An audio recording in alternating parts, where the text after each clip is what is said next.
வாழ்க்கையை மாற்ற நான் உனக்கு ஒரு அவகாசம் தருகிறேன். இதோ பார், அவர்தான் இயேசு. நீதிக்காக பசியோடு இருப்பீர்கள் என்றானால் என்னிடத்திலிருந்து நிறைவு பெறுவீர்கள். தேவனுக்கு நீங்கள் முதல் இடம் கொடுங்கள், உங்களுக்கு எல்லாவற்றையும் தருவார்.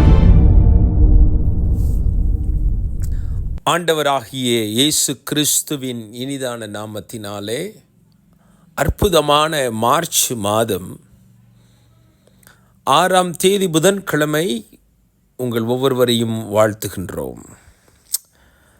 அன்பானவர்கள், இந்த நாள் ஒரு இனிய நாள். இது ஆண்டவர் நமக்காகவே படைத்த வெற்றியின் நாள். இந்த நல்ல நாளில் இயேசு சுவாமி நம் ஒவ்வொருவரையும் அபாரமாக ஆசீர்வதிப்பாராக. ஆமென். சங்கீதங்களின் புத்தகம் 2 வசனம் 11-12. பயத்துடனே கர்த்தரை சேவியுங்கள், நடுக்கத்துடனே களி கூறுங்கள். குமாரன் கோபம் கொள்ளாமலும் நீங்கள் வழியிலே அழியாமலும் இருக்கும்படிக்கு அவரை முத்தம் செய்யுங்கள்.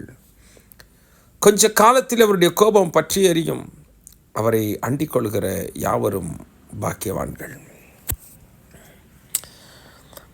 கவனியுங்கள், அழகான ஒரு வார்த்தை இது.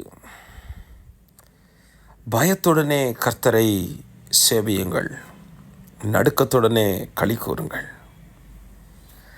நாம் எப்படி தேவனை அணுக வேண்டும், எவ்வாறு நம்முடைய அணுகுமுறைகள் காணப்பட வேண்டும்?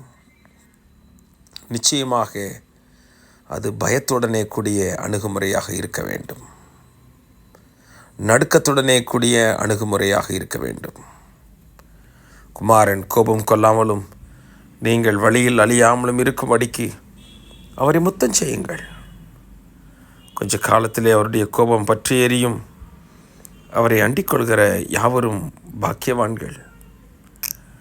அவரை பிடித்து கொள்கிற யாவரும் பாக்கியவான்கள். இன்னும் கொஞ்ச காலம் அவருடைய கோபம் பற்றி எரியும். ஆனால் அவருடைய கோபம் பற்றி எரியும் பொழுது யாரெல்லாம் அவரை பிடித்து கொள்கிறார்களோ, யாரெல்லாம் அவருடைய சந்நிதியில் வந்து அவரை சேர்ந்து கொள்கிறார்களோ, பற்றி எறிகிற ஒரு கோபத்திற்கு முன்பதாக தேவனுடைய சமூகத்தில் அவரை பார்த்து பிடித்து கொள்கிறவர்கள், அண்டிக் கொள்கிறவர்கள் யாவரும் பாக்கியவான்கள். ஆமென். பாக்கியம் என்றால் என்ன? ஒரு தேவனுடைய கோபம் வருகிறது. அந்த கோபம் வருவதற்கு முன்பதாக தேவனே என்று சொல்லி அவரை அப்படியே பிடித்து கொள்வது, மன்றாடிக் கொள்வது, அவரிடம் சரணடைவது, அவர்தான் வேண்டும் என்று சொல்வது. ஆமென். நிச்சயமாகவே அது தெய்வ பயத்தால் மட்டுமே நடக்கும். தேவனுக்கு நாம் பயப்படும் பொழுது அந்த தெய்வ பயம் நம்மை எப்படி சிந்திக்க தூண்டும். நடுக்கம் வரும் பொழுது இந்த நடுக்கம் நம்மை எப்படி சிந்திக்க தூண்டும். குமாரன் கோபம் கொள்ளாமலும் நீங்கள் வழியிலே அழியாமலும் இருக்கும்படிக்கு அவரை முத்தம் செய்யுங்கள். அவருடைய கோபம் பற்றி எரியும் பொழுது நாம் அவருடைய பிள்ளைகளாய் இருப்போம் என்றால் பற்றி எரிகிற அவருடைய கோபத்திற்கு முன்பதாக நாம் தப்பித்து கொள்ளுவோம். நம்முடைய குடும்பம் தப்பித்து கொள்ளும், நம்முடைய பிள்ளைகள், பேரப்பிள்ளைகள், அவர்கள் சந்ததி எல்லாம் தப்பித்து கொள்வார்கள்.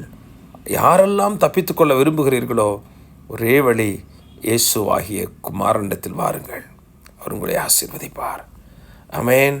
God bless you. இந்த நாள் ஒரு இனிய நாள்.